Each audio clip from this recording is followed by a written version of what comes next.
Good evening, ladies and gentlemen. Welcome back to the Sean Atwood channel. I'm Ron Swanson. We're live once again with the Mr. John Wedger to talk about crime theories, to talk about what's going on with not just the UK, the US, with Epstein, with all of it. We're gonna pick some labels this evening.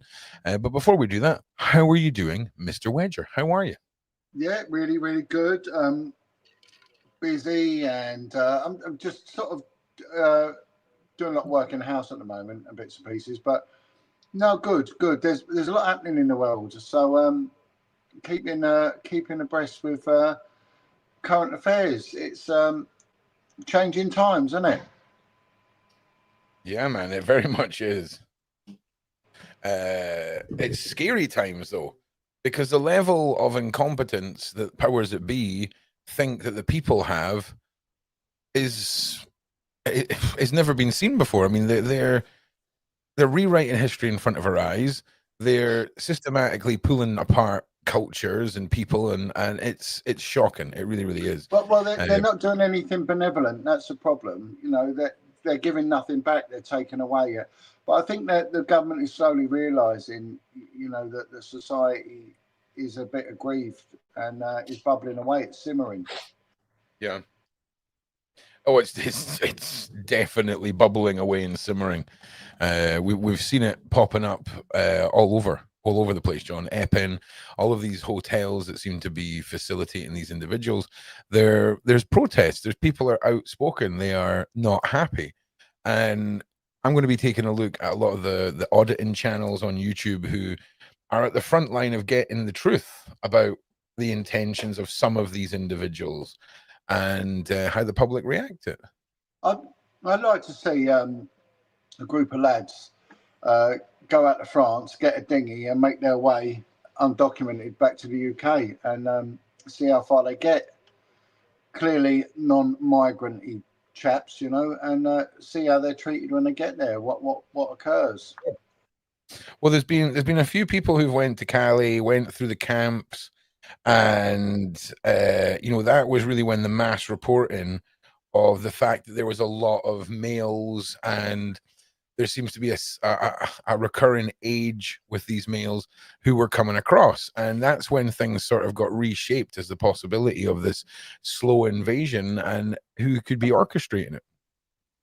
Yeah, well, it's definitely organised, and like we said the other day, I think there's other elements of criminality going on. I wouldn't have thought that the whatever mafia, the Turkish, the Albanian, or whoever is allegedly behind it, will give up these unique opportunities of human couriers into the UK, where you'll get a good price for your kilo of heroin.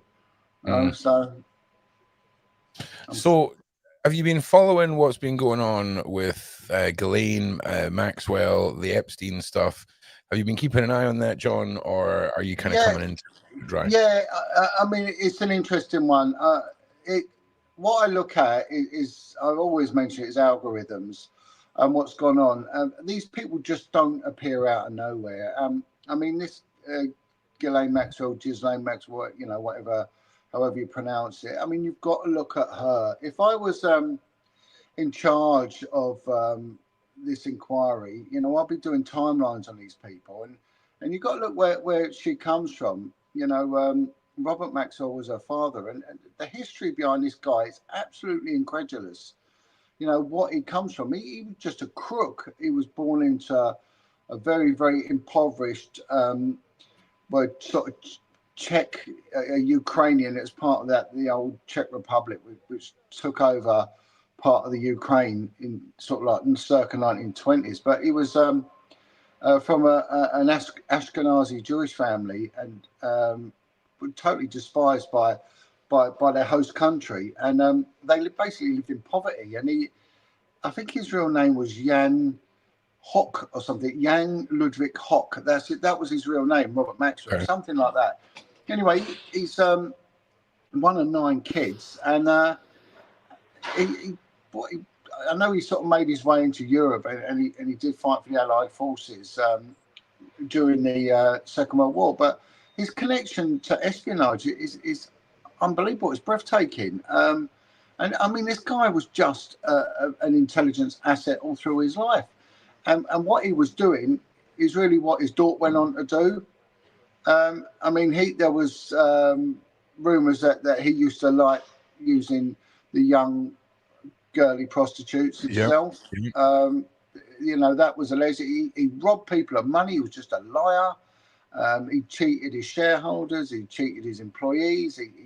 But he had a company. He set up this publishing company, and it's fascinating because Germany, post-war or during the war and post-war, you know, they had some of the best scientists in the world, and you know, there was a lot of them went out to America supposedly with this Operation Paperclip thing, and but there was an embargo on anything German, so the German scientists were trying to get their work out, and no one would entertain them, but this guy did, so he's sort of like a double agent working with the German scientists and the establishment, but he was more subversive. He was more working with the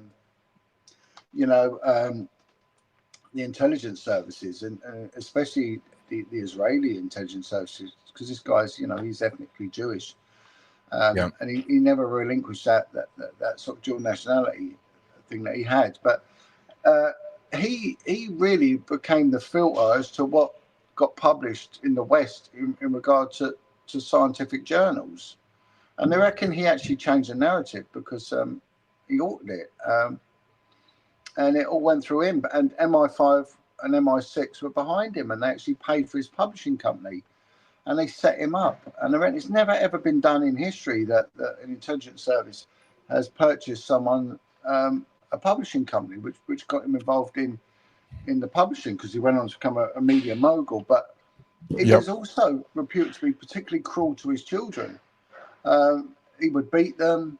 He was very repressive to them, and his daughter, she basically, the mother ignored her for many years because she had a brother who was in a coma, and he got all the attention and she didn't. So you're getting a lot of abandonment issues here. You've got a lot of mummy issues here, and there's a really strange statistic about women who abuse, because without a doubt this woman is a PDF file, a female version of it.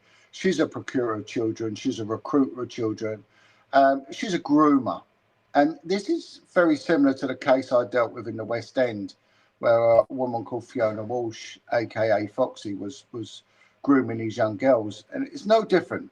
So no matter where, this is what I always maintain when we talk about crime. You can distinguish certain crimes according to certain tiers of society. Like you won't really get someone from the upper classes going into a Witherspoons, you know, selling cannabis and glassing someone. You know, that won't happen. Right. Yep. You know, and likewise, you won't get someone from a council estate, you know, defrauding a hedge fund or something like that. But you will get the abuse, the PDF files from all classes, all stratas of society, but they all operate in the same way. So when women abuse, that there is a spitefulness with them, but also there's a need to be respected. They command respect from their victims, whereas men don't tend to do that. Women do. They have a grandiose opinion of themselves, and that's something that's come out of you know, findings into women abusers, and it was also mentioned in one of the government inquiries. But there's a nastiness and a viciousness about it as well. There's a spite and a perversion that goes on with it. And what she was doing was she was grooming these young girls for her boyfriend, Epstein. Again, a guy who's a very bizarre background. You know, he sort of come from nothing really.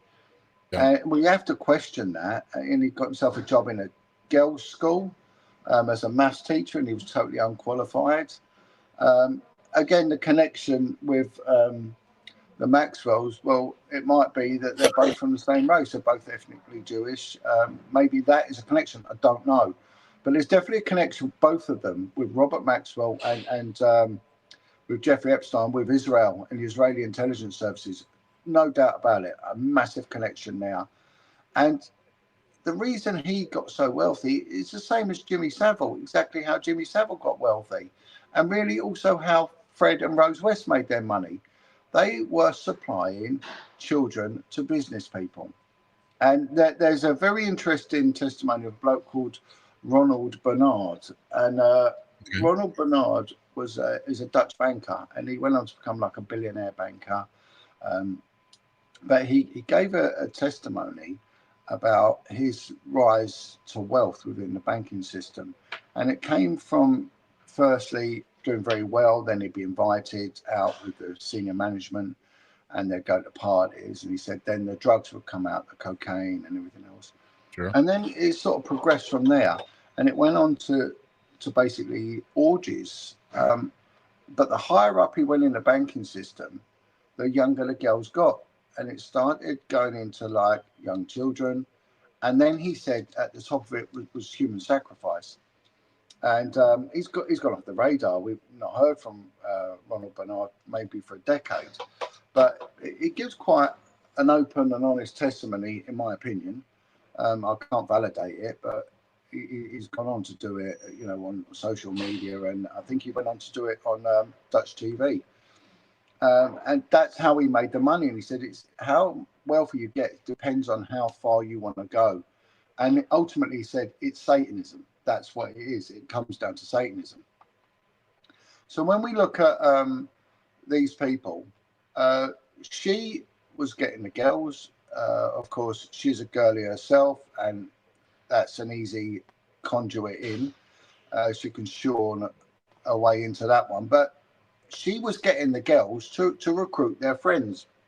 Now, this is exactly what I saw with the care home abuse in the poorer areas of London when I was investigating that young girls that were caught up in the vice world that were being groomed. It wasn't of their own volition. They were groomed into it, but they were encouraged to get other girls involved. And you saw this also with the Rotherham scandal, where these Pakistani GG gangs would get a girl, but they would encourage the girls to get the other girls. So you've got something happening on twofold. 1 second, just bear with me. That's okay. All right, everybody.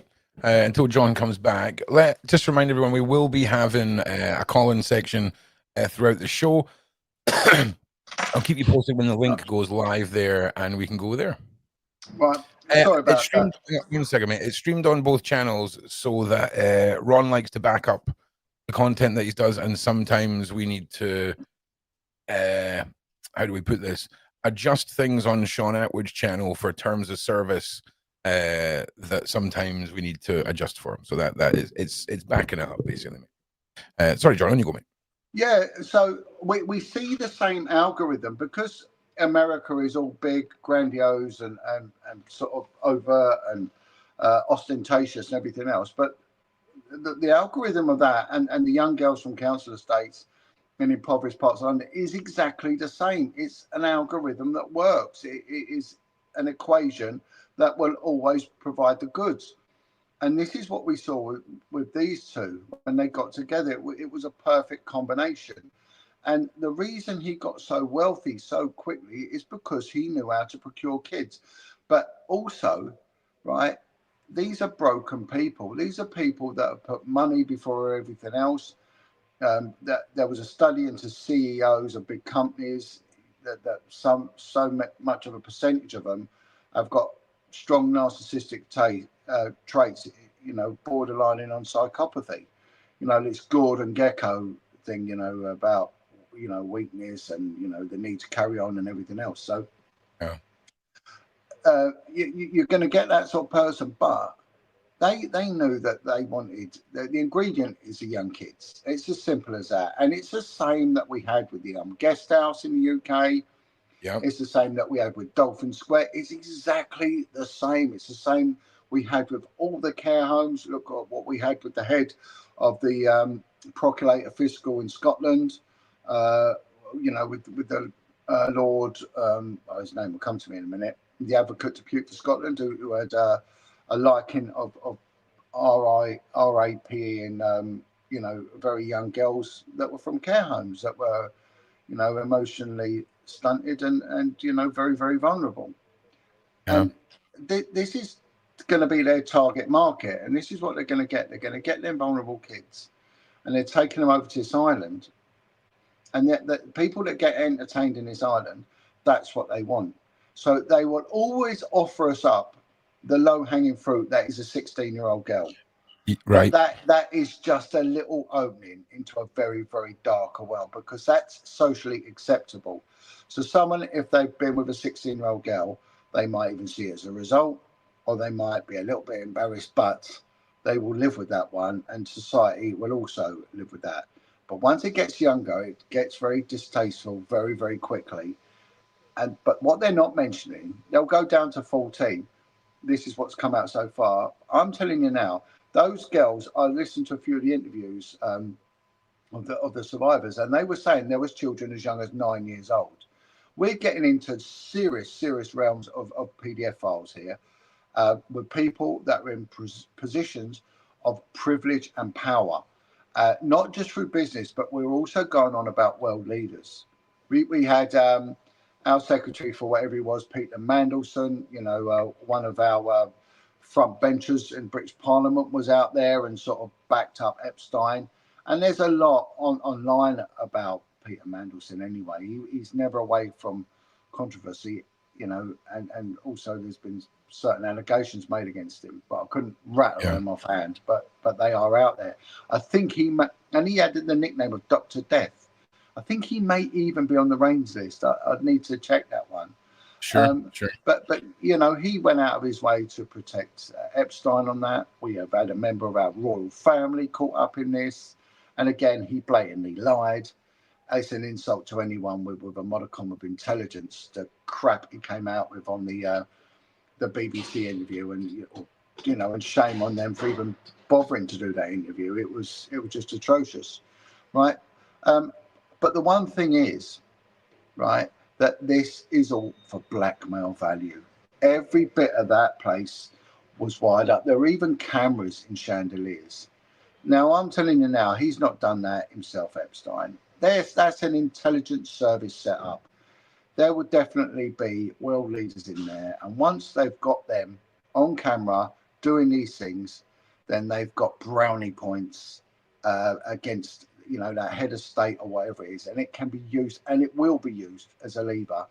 And the Israelis are the masters at it, as are, the CIA and our own MI6. It's a game they play, and they've always played. And even the head of our intelligence service, right, Sir Peter Heyman, he ended up being caught up and convicted of offences against children. And then we had another guy called Sir Peter Morrison, as well, caught up, with the intelligence services. Again, once you've got the dirt on them at such a senior level, then that's it. That's the whole thing complete. You can move ahead as you want. We've even seen people very high up in the Anglican Church caught up in this. There was a guy just recently, was it Bishop Smythe, was even under suspicion of murdering a young boy out in Uganda by thrashing him on the buttocks, to the point the lad died. And he was protected by the Church of England. The guy is a serious danger to children, and the Church of England have known about him a long time. So at every tier of our society, these people exist, but it's all about the blackmail value. And you've got to look at the lineage of these people, and especially with her, was it Ghislaine Maxwell and her father is, honestly, research this guy. He really is a dog. He is one nasty piece of work. He's a born liar.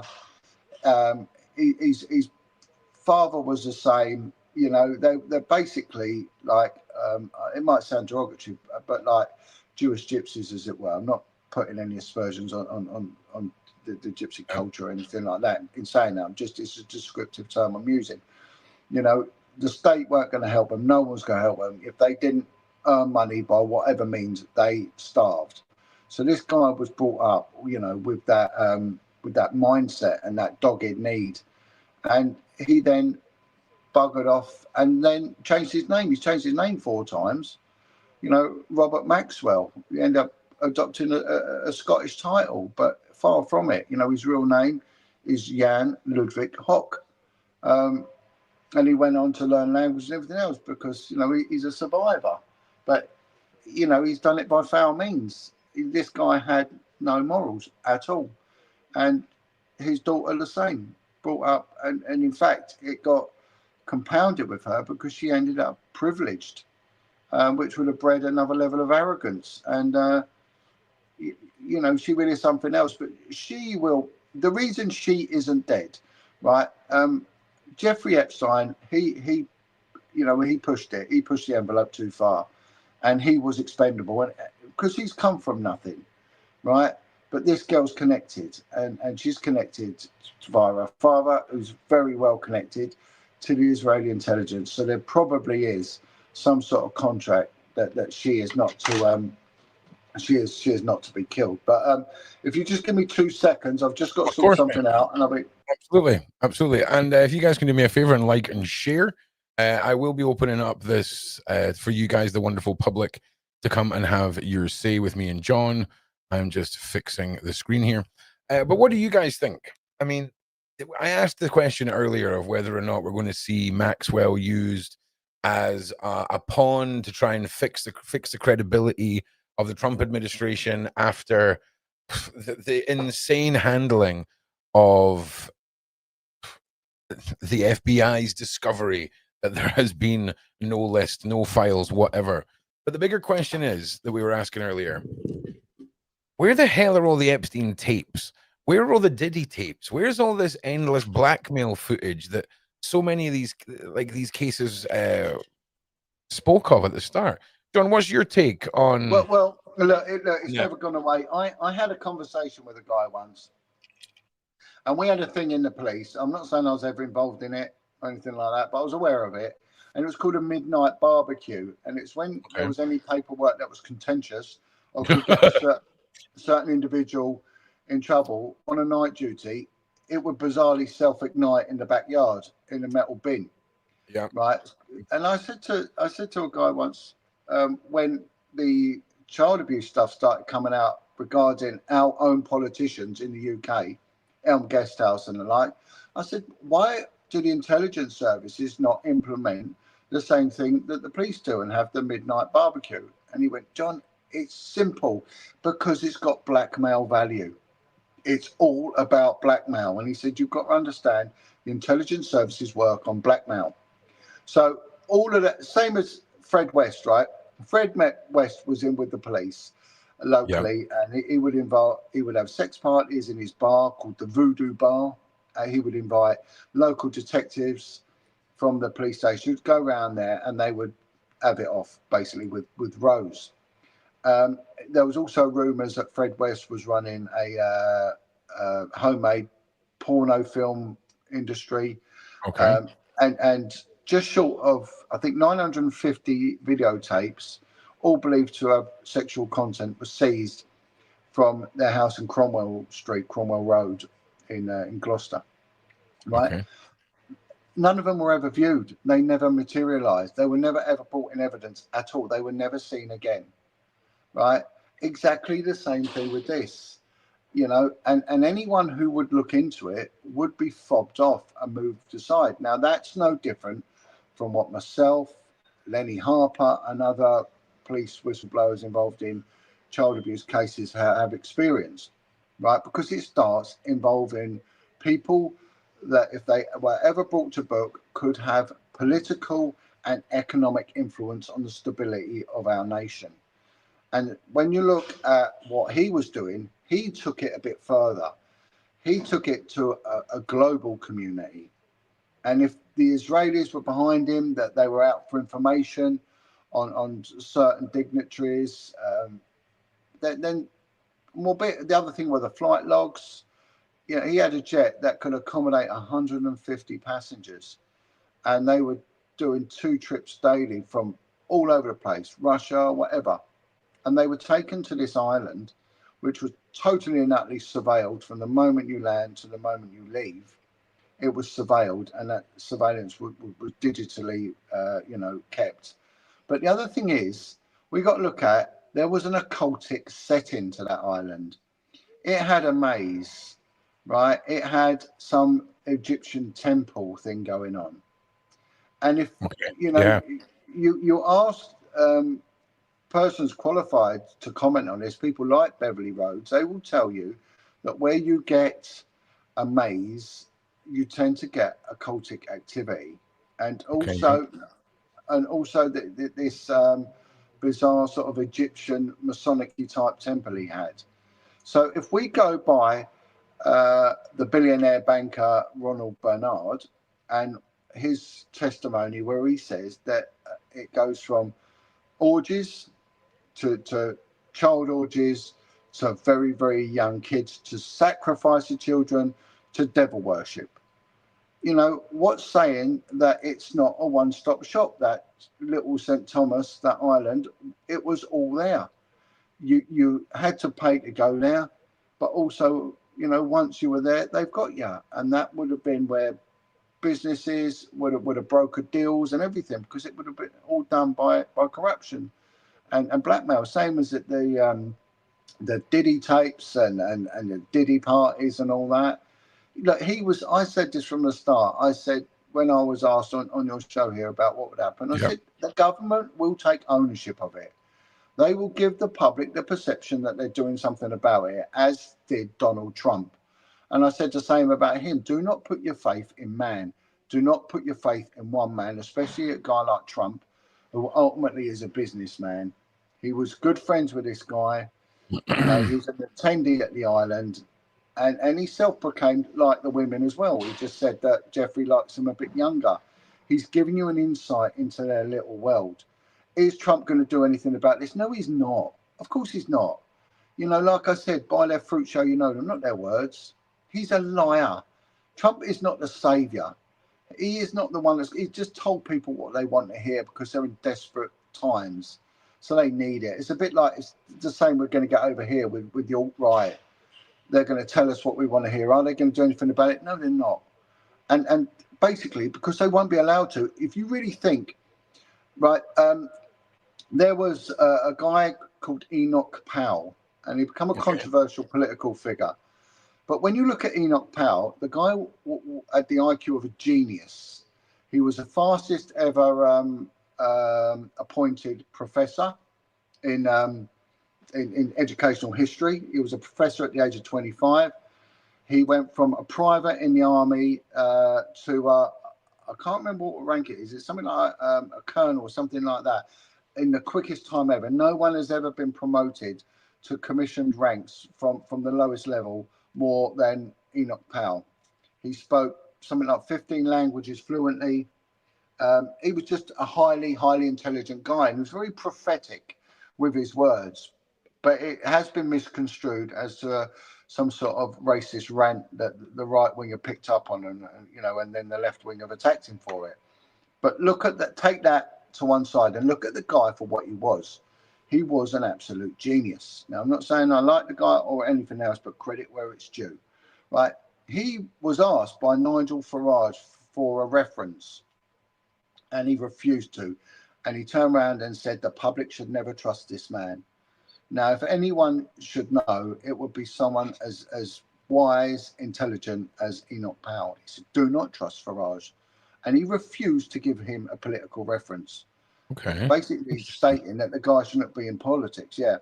Now, everyone's looking at Farage and reform to change this. Oh, man, please, please.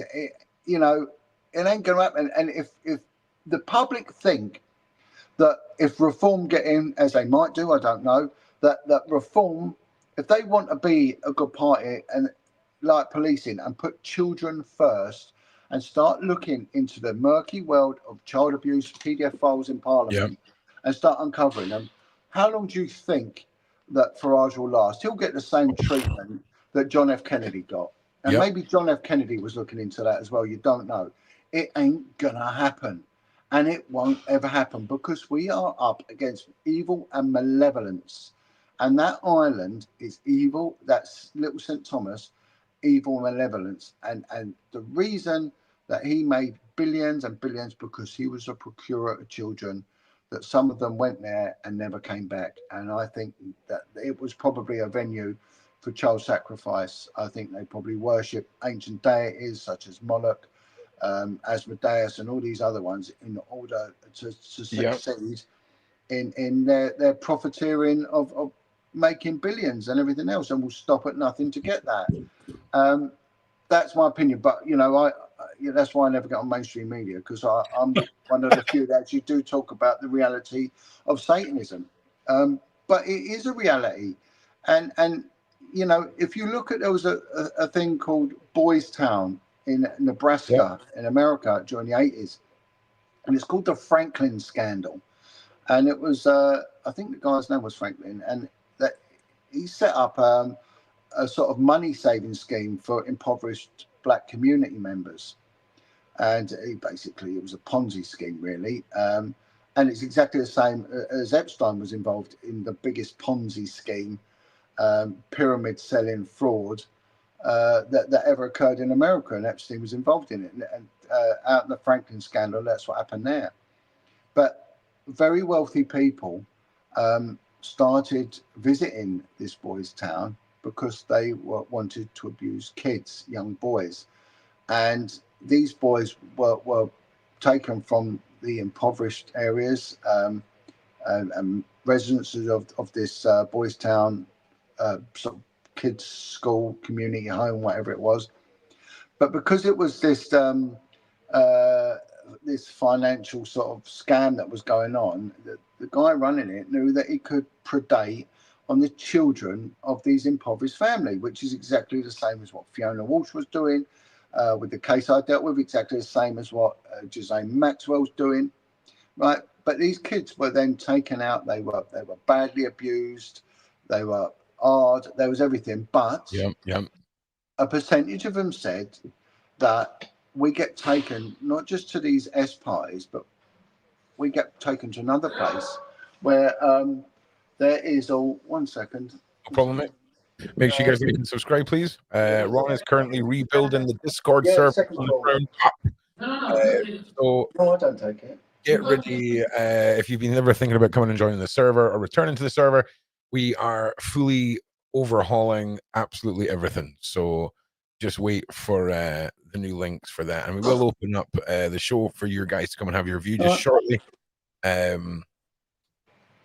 So yeah, all set. Right. Yeah, sorry, I'm back there, and it's right. So, well, but they were saying, some of these kids were saying that it was they would be taken to a place where there'd be men with hoods on, right? That would. Hey? Yeah. Come through. One sec. No problem, mate. No problem at all. Sorry, I'm doing my usual juggling at the moment. But what it came out was that there was satanic rituals going on, and these kids were being used, in satanic rituals. And it was one of the largest scandals. But police officers and social services members did try and expose it. But these people, whenever anyone tried to expose it, they were arrested. And people did die as well. Whistleblowers died. And millions were made from the predation of these kids and for housing this ritual abuse. So again, it's the same algorithm. We see the same algorithm all the time, and we get the same from kids' homes and that. But people will accept the 16-year-old girls, right? They might struggle with a 14-year-old, but when you start going down to the infant school age, and then boys, we don't hear any mention of boys. It's just girls. I'm telling you now, there would have been boys there. No two ways about it. There would have been boys there as well. And then they find that difficult to accept because it's not palatable. And then from there, we get onto the ritualistic stuff. And then as soon as you mention that, you're cuckoo, you're crazy, you're a nutcase. Oh, here we go, satanic panic.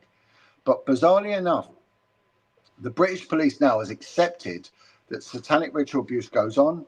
And they have now brought out a training paper, and they are now setting about training new recruits on exactly what to look for if they turn up at a crime scene, and it's got elements of SRA, or it's in an ecclesiastical setting, or there's something to do, with bizarre religions involved. They're Sure. now taking it seriously, which is something I've campaigned on for a very, very long time. But it's which is positive news for the first time.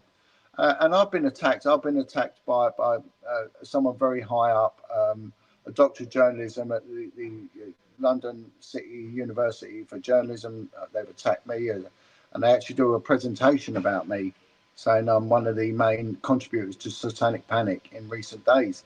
I don't care.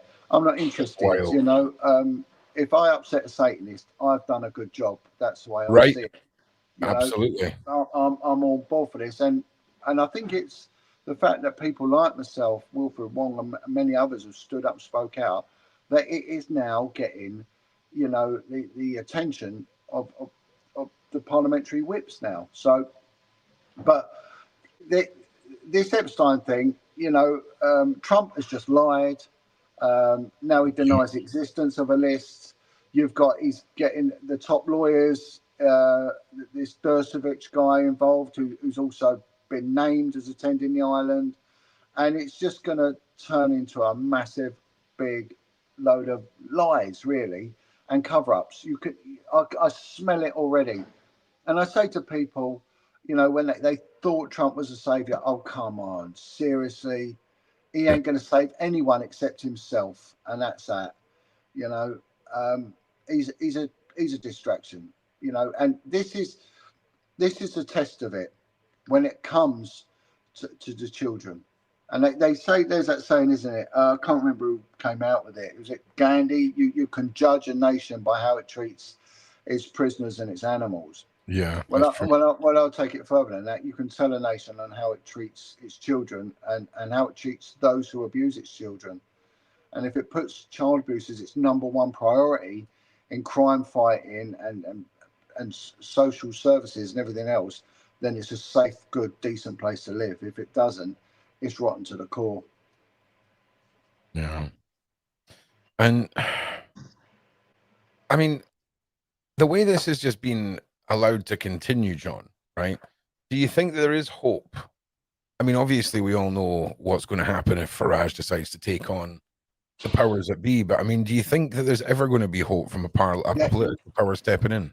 Yeah, definitely, because the fact that Trump's been caught out gives you hope, right? Years ago, it would just been a lie. If you look, there was a member of Parliament called Geoffrey Dickens, and he had information about members of Parliament, PMs, MPs involved in child abuse and also in satanic ritual abuse, right? He Okay. spoke out, right? And because he was in a kids' home himself in his younger years, and I think he was the MP for I think it was Manchester. I think that's where his seat was, and he would not back down. He even went onto the James Whale show and spoke out about Satanism, and there was a witch there actually cursing him on James Whale's late Saturday night show, actually cursing the guy, and he ended up having a heart attack and dying, bless him. But he really was the first one to speak out about on that level about ritual abuse. But he handed a file to our Home Secretary Leon Britton, right, who did nothing. Right. Then there was another MP called Tom Watson. He too found out about members of Parliament involved in child abuse. He gave a file to Leon Britton. Leon Britton lost it. Said, "Oh, I don't know what's happened to it. It's gone missing." Leon Britton was later accused himself of many offences against children, and I was even told by a couple of members of Scotland Yard's paedophile unit that Leon Britton he was active in the abuse of kids. That was mentioned to me, and it gets covered up. It always gets covered up. Whenever Leon Britton's mentioned, the cases get covered up. Fastest ever promoted Home Secretary ever since Winston Churchill, right? How does that happen? Totally protected throughout his political career, right? Loads of allegations. Nothing really came out properly until it was posthumous, which we see again with Savile. Theresa May was given 117 files of child abuse cases, right? Again, they all went missing. another Home Secretary. So we tend to see the Home Secretaries are the ones that tend to be the who cover this up, are very, very instrumental in the cover-ups when it involves their own, right? But it's come out in these independent inquiries now, and I don't think they can get away with what they used to. They used to just turn around and say, oh, it's poppycock, it's nonsense. But too many survivors have spoken out. And then if they do them in, unalive them, as they say, you know, it only just goes to add fuel to the conspiracy and the suspicion, which is justified in my case. 80% of the American populace do not believe the official narrative regarding JFK's assassination. Right. And the fact is, you know, it was a lie, the official narrative. You know, this guy was exposing corruption within the Vatican, within the government, the CIA, within the mafia, and within Freemasonry. He spoke out about all of them and the abhorrence of it all. So they executed him in public, shot his brains out. Right? He did. Could they get away with that now? No, they couldn't. Right? And Trump is he's dying on his feet here. He came out saying he's going to do this, and he's against the woke culture, which everyone loves. I'm one of them, loved it.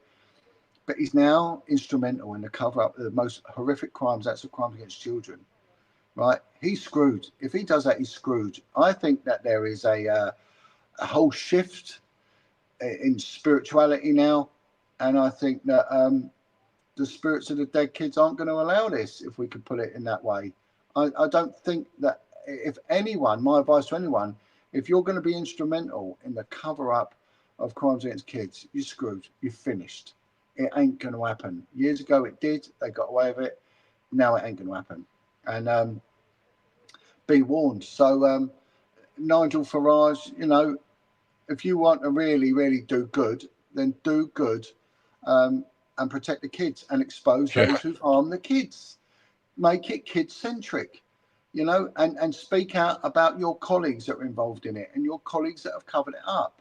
So it's not just about, you know, those doing it, it's those that are instrumental in covering it up. You know, and we've seen many, many senior police officers that have covered this up. It's a topic very close to my heart, you know, and they should be standing trial for malfeasance in the public office. They haven't done their job. They've abandoned. There was a really good chief constable, a commissioner of the police of the county of Wiltshire, a man called Mike Veal. And Mike Veal was the one who really told the world what Ted Heath, our former Prime Minister, was into. And he said that this guy would be standing trial if he was alive today. And he openly said on Sky News that Ted Heath was involved in satanic ritual abuse. First time we'd ever heard of it, someone at that level, and he said it. So can you imagine a leader, a world leader, that's involved in the worship of the devil and loads of allegations of serious offending against children? Yeah. But this guy was. It's something that you'd expect from a third world despotic Central African Republic, you know. But no, this was in the so-called bastion of decency for the world, the benchmark of policing, the benchmark of uncorruptible politics, which was the United Kingdom. Yeah. And at that time, we had this guy doing that. So what did they do to Mike Veal? Instead of putting him in charge of the National Police Training, or the National College of Policing, or whatever it was, or have an advisor to the crime commissioners, no, they didn't. They destroyed the guy. You know, he can't even get a job driving a bus now. And that's what they did to him. That's the reward they did. And that's our government now that did that. And the government before that, that's what they've done. You know, so until they start doing good and really start uncovering it, then I don't trust any of them, none of them whatsoever. But they can talk whoever they want. They've got to start doing it. And they're not. But yeah, this Epstein thing. Well, what happened when, you know, old Randy Andy got named? You know, they did an interview with him. He lied. It was all collapsing for the royal family. And the next thing, the the COVID scandal, appeared, and we all got on with our lives with that one, thinking we're all going to die from it or whatever it was, and people forgot about it. So let's see if there is some sort of major catastrophe that occurs that takes the focus away from this, the heat away from it, which is the usual sort of MO with these people. Yeah, 100%. So, Well, yeah. Well, if anyone would like to come and ask us some questions, put forward your thoughts, ask John some questions. I have posted a link. You will not appear on the stream, so don't worry if your camera is on or anything like that. It will just be your voice that everyone can hear. And if you'd like to come and join us, all you have to do is click the link that is in the side chat. John's links are in the description. My links are in the description. Make sure that you guys follow along and stay connected. 100%. Come and have your say. Pitch us a question, and we'll look forward to hearing it. So, John, do you think we're going to see the civil unrest, the issues that we're having in this country? We've already seen police stepping up in this two-tiered system to put people behind bars for what they're saying online. Do you think we're going to see the eradication of more people's rights and will to do anything? Because the big thing right now is that Starmer is proposing to remove your right of free speech in public areas. Yeah, well, he would do, because that's what he is. He's a Marxist, isn't he? And that's what they do. So he's only being true to form. He does what he says on the tin. What does society expect when you get a Marxist leader in? You criticise the state, you're in trouble, and that's what we got. They go on. People won't discuss religion. They say, "Oh, I don't want to get caught up in religion. It causes war." No. The biggest loss of life ever has been through socialism. Socialism has killed more people than anything else. All sort of wars put together. So, and we walked straight into it, and they've appointed him as leader, and that's what he is. He's a Trotskyite, Marxist, socialist, or whatever you want to term it. And they are not going to have their system criticised. And if you do, you go away for a very long time. So, the thing to do is get him out, because it's unfortunately, the Tories didn't do us any favour, and they was equally as abhorrent. But, this guy is going to keep pushing the Marxist agenda, and it will keep going, and it will intensify, because that's what he is. So I'm not surprised. I really ain't surprised. And let's hope he doesn't change too many laws in respect to policing. But of course, they're going to hammer us. We've got to make the most of what we're doing here, because I think very, very shortly we won't be able to have these conversations, and we won't have the platform. Yeah, it's a scary concept to see where all the eradication of our free speech, where we can deliver this information. But here's an interesting question, John. Has John heard of the police forces being registered as companies at company houses, and what are the implications regarding being servants of the people? No, yeah, I mean, I think they all are, aren't they? They all are like a business, and I think that all the police forces have got registered at company's house. But yeah, I don't know. I think them being the servants of the people, it's gone, isn't it? It really is. That it's the whole thing has changed monumentally, and they're not serving the people as they once did. So I don't know how it stands with should they register, should they not register, because they do have finances, and they have to sort of manage their finances, and some of them do have an income revenue from merchandise and things like that, and buildings and rental buildings. So I'm not sure. So have they got to be registered with Companies House? I have no idea. I don't know how it works. It's something I'll try not to trouble my mind with too much. Okay. But when it comes to servants of the people, that's finished. I think that really is finished now. I think that they're too politically swayed now, and they do the biddings, the corporate biddings now. I mean, they should never ever be turning up and assisting unless it's for the breach of the peace. Bailiffs on evictions and things like that. I've seen coppers turning up with these court bailiff officers and court warrant officers, and the warrants aren't even signed, and the police are backing them up. Well, they shouldn't be doing that. They're strictly there when it's a civil dispute to prevent a breach of the peace. And that's that. That's their only reason there. They shouldn't be taking sides, and they seem to take sides now. And they've just become a corporate prostitute. It's sad. Okay, here's one for you, John. Does John think that there is a new network in place to continue the nasty ritual abuse in the upper echelons of society? Is there an updated reigns list? Yeah, well, unfortunately, Dr. Joan Coleman is dead, and she went into sort of deterioration many years ago. I think with Alzheimer's, her mind was going. But there was an extended list, so the list that's out there, which I think is a fantastic document, and there is an extended list that no one knows where it is. Has anyone took up the mantle from her? Not that I'm aware of. However, there are numerous therapists throughout the UK that specialise in this DID, this dissociated identity disorder, of which the sufferers of that, a good percentage, do come from ritualistically abused children. So whether they keep a register or not, I'm not sure. I am in touch with a couple of therapists, and they don't know each other, so I doubt it. I think it's very dyspraxic now.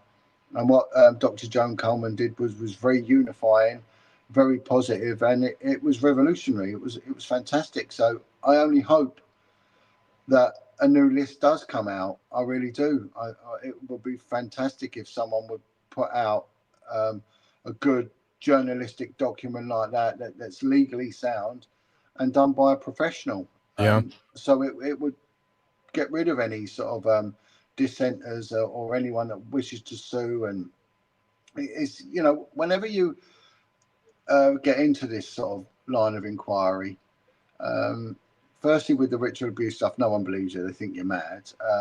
Satanists are particularly flighty people, and you never really get to know who they are or where they are or things like that. It's difficult to pin down with them. But when you start getting people high up that have been accused of abuse, that they do get looked after, and the attack then comes on you. And the other thing they do is they threaten to sue you. I mean, I've been threatened to sue by 2 politicians and a couple of business people myself, for things I've said. I mean, no one's sued me yet, and I'm not too worried about it. But yeah, I'm cautious of it. I will not be foolhardy, and I know that there's been a few other people that have openly challenged members of Parliament. I mean, the late Chris Fay, he, what was the member of Parliament? Peter Bottomley. There was a member of Parliament called Peter Bottomley, and he turned around and said, live on TV, I challenge anyone to accuse me of being a PDF file. If they do, I'll see them in court. So Chris Fay, a former senior social worker and councillor for the London Borough of Greenwich, who had information contrary to what Bottomley was proclaiming, wrote to him and said, Peter, you are a PDF file. I will see you in court. He said, I'll welcome the day. And they never had their day in court because he never took Chris Fay to court. But Chris Fay openly said it, and he said it on an interview as well. He openly, accused him of it. So, again, I don't know either way whether he was or he wasn't Peter Bottomley, but I'm just saying that, this is what they do. And the other thing they do is they attack the victims, and the victims get attacked, they get sued, or they get arrested, or both. And then they get hefty prison sentences, and we've seen a couple of cases of that. And it sends a clear message to the survivor community: you will shut your mouth. Now, if we look at the Dufresne, what's the victim who was apparently unalived herself? Virginia Dufresne.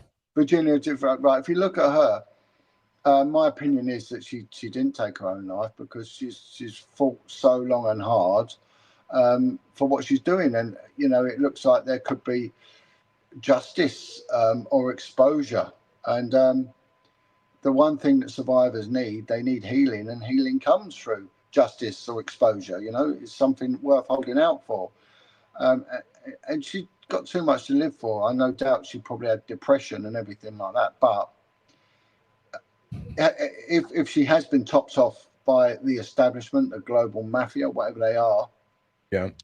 then doesn't that give a clear victim to all those other child victims of Epstein Island? Shut your mouth. Shut your mouth. Oh, 100%, John. You know, I just want to say to everybody, I do apologize, Didi, you were in the back end of the server there. I was just about to bring you in. So if you want to come back and join us, the link is there. If anybody else would like to come and join us, please do so. Use the link in the description. And I will also be starring and saving people's questions with the question marks at the side for John as we go through. But I will just give it another couple of minutes for this call-in section, and then we'll jump into some of these questions. Make sure you guys are following John. Make sure you're keeping up to date with all of his work. How is the documentary going, John? Any updates on the book? Yeah. Well, the documentary's out there. It's on Vimeo. We've had some complications with Amazon. They've sort of rejected it, so we've got to go re-amend something Sure. to do with the soundtrack. Send it back, but it's on Vimeo, so you can go to Vimeo and you put in Redemption John Wedger and it will come up. It's I think it's $2.99 to rent, $9.99 to buy. Fantastic documentary. The book is really doing well. What I've done is a couple of chapters I deliberately missed out because I sort of had a mental block on them, and I had to discuss with people that I intend to talk about their views, really, because it's a difficult one. The topic I talk about in respect to police corruption, police malpractice, and everything else. Okay. And John, also, we have got a caller waiting, if that's right, if I can get yeah. All I have to say is I just had to be careful what I've said because I don't no want to get problems. myself in a world of trouble. But Yeah, absolutely. please go Didi, can ahead. you hear me? Yeah, can you hear me? We can hear you perfectly. How are you? Okay. Well, I was trying to figure it out. What I'd love to know is, like, it's such a hard job to do what John did. I wondered why he left the force and how long has it been? Oh wow, You know, you've not heard the John Wedger lore. So John, can you give us a recap on what it was? I mean, I never left the police. I retired. I did my service. They tried to throw me out. They tried to imprison me, but they couldn't. And they lost and I won. So it was 1-0 to me. So Good. in the end, they did try and take my pension away, and I fought hard for that. So that was it. Would I have stayed? I don't know. I mean, I definitely wouldn't want to be in the police now. But I just had my day. It was, it was something that I come across quite early on in my service. I was told to shut up about it, the big cover-ups, and it ate me away. And something inside me said, you need to speak out. You have to speak out. So I did. I spoke out, and I suffered. I suffered monumentally, and it's had a long-term effect on my mental health and everything else. But it was something I had to do. I had to do it. But they didn't want me talking out. They threatened me. They tried to imprison me. They tried all sorts. But I had truth on my side, and I dug my heels in, and I fought and I fought and I fought, and in the end I won. And that's why I'm in this position now, and that's why I speak out, because it is a cover up. But it's one of them topics. Once you look into it, you lift that lid and you can never put it back again. You pick up that stone and turn it over, and this whole underbelly of just predation and vermin that's going on in the shadows just leaches out, and it's everywhere. And they don't want you going there. They don't want you, having anything to do with it. It's but sometimes it has to be done. Sometimes the light has to shine on this filth. And but I'm not the only one. There's other people. If you look at the testimony of a guy called Lenny Harper, he did the same with the kids' home in Jersey. If you look at Mike Veal, he did the same with Ted Heath, and there's many others, you know, in different countries as well. But it's all the same, and the way they bully us and silence is all the same. But in answer to your question, I didn't leave. I saw it through, and in the end, I retired. So, but I'm one of the very few police whistleblowers. I don't think I'm unique, but I'm not far off here, who actually spoke out while still in service. All the others spoke out once they retired. I didn't do that. I spoke out whilst I was there, which made it twice as tricky. And of course, the end goal is to get your pension, and they tried to take that away, but they couldn't. So, all right. Any other questions, Didi? No, thank you. I thank you because I understand fully what you've been through. I have seen your other interviews in the past here on the Sean Atwood channel, so it's good to see you again, and thank you. You're very welcome, Didi. Thank you. you. Have a good night. Thank you. And you take care, Ron. You too. Thank you. All right. If you would like to come and join us, put your questions to John or myself. The link is in the description. Come and join us. Ron is paying attention now, and we'll make sure we get people through a little quicker. So if you'd like to come and have your say, please do so.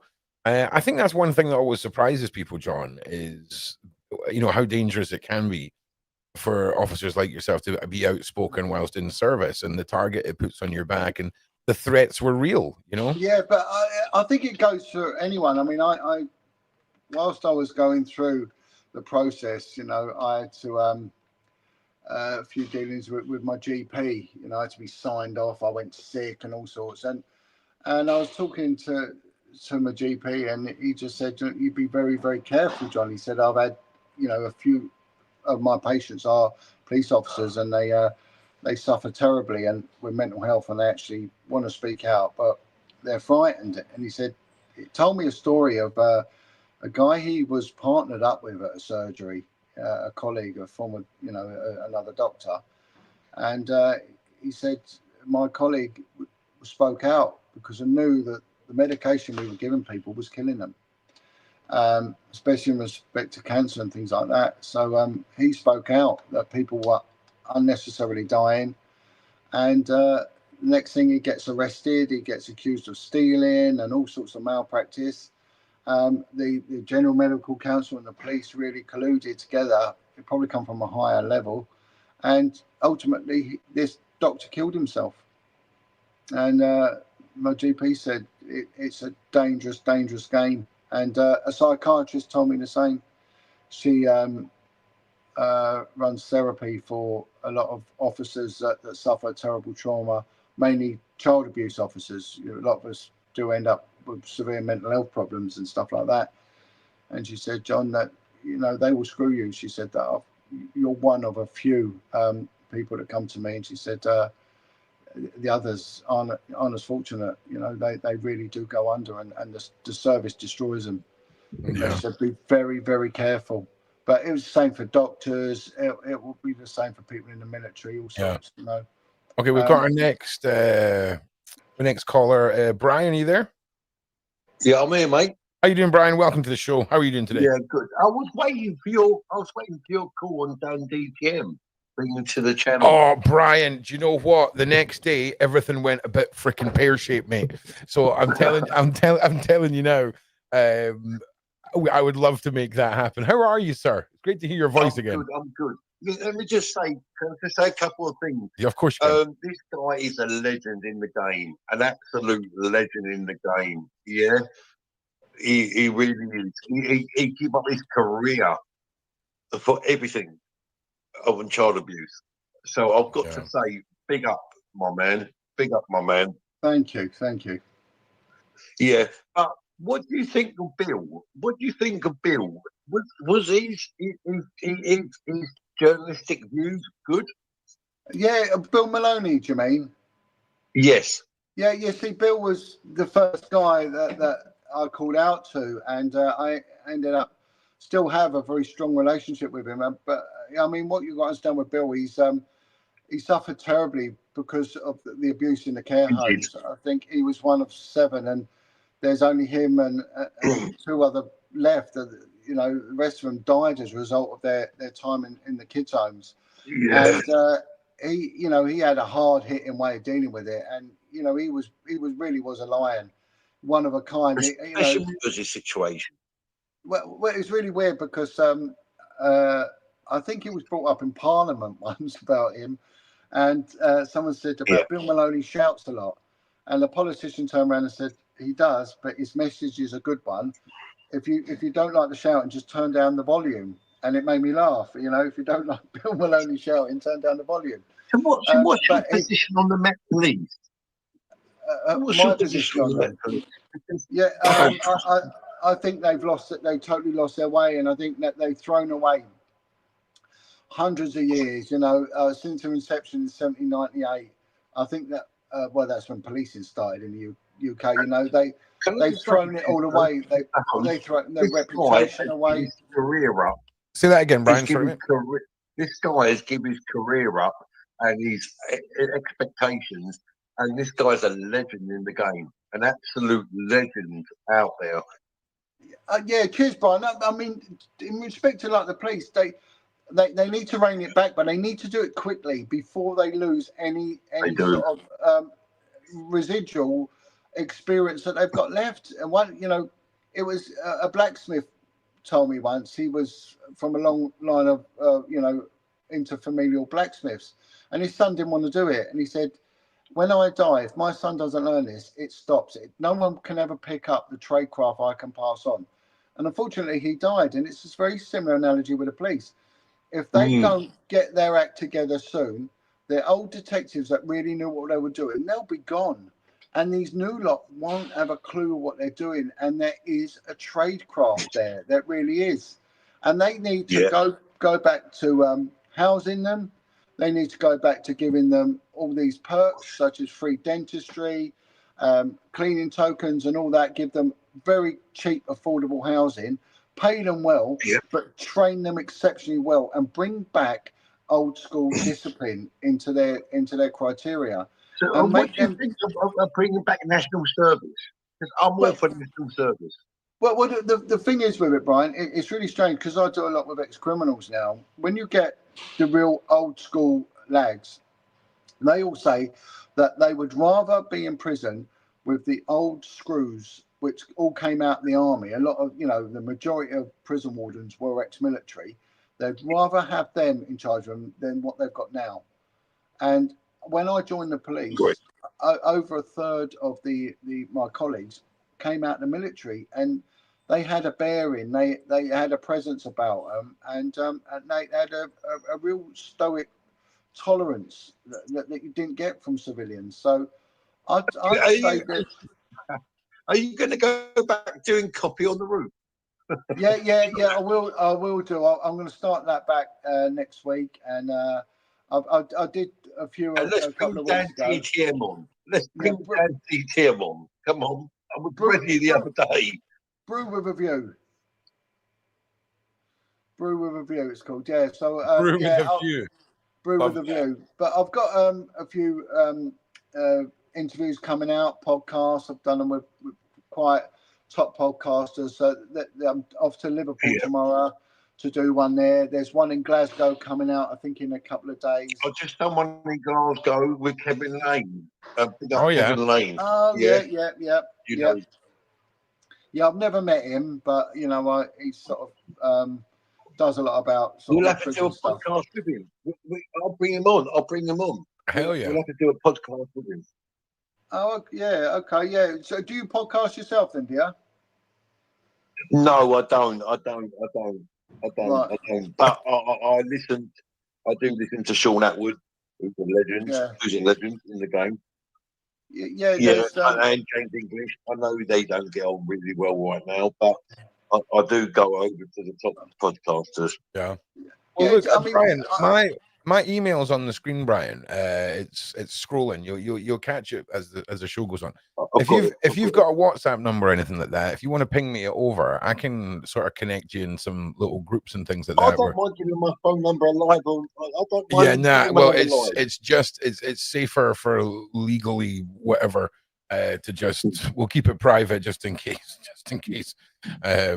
But yeah, I appreciate that, mate, because you know there's obviously a network that you've got and we've got that can benefit from each other for sure. Well, I'll give an example of the dangers of putting your number out there. There was a particularly unlikable detective, and someone got hold of his personal mobile number once. It was a criminal got hold of it, and he decided to write it on all the gents' toilet walls in central London.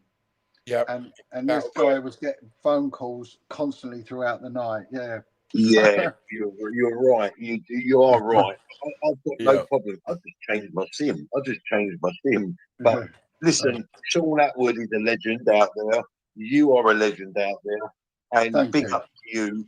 Big up to you for sacrificing your career for child abuse. No, thank you. I appreciate it. I really do. Thanks ever so much, Brian. Bless you. Anything else, Brian? Ping us an email, mate, because it'd be great to get everybody connected.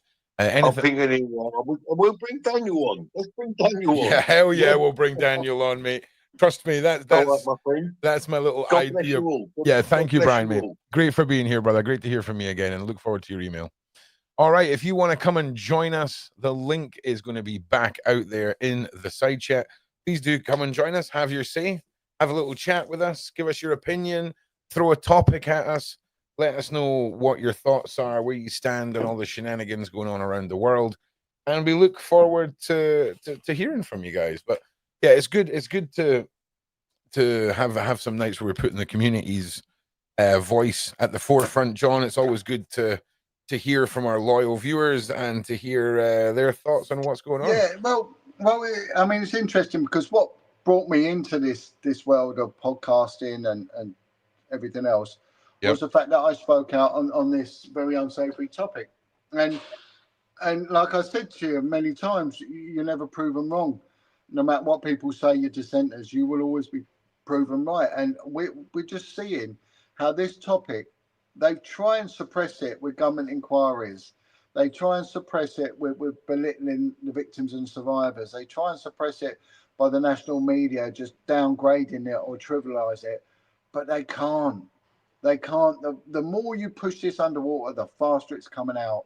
And it will always be topical. Always. It will have it sometimes a little bit of a lull, but then it will come back, and it will come back with a vengeance. So watch this space, because what I think not our society, but our leaders and that don't understand, and especially those high up in the police, how many victims and survivors of S abuse there are, and how prevalent it is, and how dangerous it is, and how detrimental it is, and how fed up the survivors are of not being listened to and getting no justice. So they just had about had enough. So it will keep coming back, and the survivors will keep coming out. And this Epstein cover up, that all that's going to do is just trigger and enrage the survivors even more, and not just in America but all around the world. So let's watch with interest, because it is interesting. But what will they do about it? Nothing. It goes too deep. It goes too high. It's too connected. You know, we're talking about national security here. That's what we're talking about. And we're talking about world leaders involved, and all sorts that are going on. And they cannot afford to let it get out. It will never, ever get fully exposed. And Jeffrey Epstein was expendable. He'd come to his end. They weighed it up. He was too much of a liability. He was uneducated. He wasn't of the same link as Robert Maxwell or Ghislaine Maxwell. They're in another league, and that was it. He had to go, but she won't. There'll be a deal brokered, and she may well be out. She may well get pardoned by Trump. Who knows? But will Trump ever get exposed? No, not on his watch. Yeah, not on his watch. No. Damn. Okay, everyone, come and join us as we move into about our last 45 minutes. Hang on a second. Let me just deal with some freaking goombas here. All right, mate. Enjoy the Shadow Realm, buddy. Enjoy the Shadow Realm. John, anything else that's been popping up that you feel is noteworthy that maybe we miss from time to time with regards to, you know, our I think whatever. Well, I would like to see, you know, what's going to happen now, because we've got the GG gang inquiry that's just been set up. Is that going to mushroom? I can see that, you know, potentially that if they start opening the remit a bit more, you know, they could well be flooded quicker than they know. But that's all gone quiet, you know, at the moment. We don't hear much about that. So we'll wait and see. We'll wait and see. But there was an interesting thing that came out today, and it was a church in Holborn in central London. And a couple of months ago, they held a fashion show, and it was openly satanic. The clothing, the mockery of Christ, everything that went on was appalling. It made the national press. You know, there was women with horns on, with pentagrams and very anti-Christian stuff going on.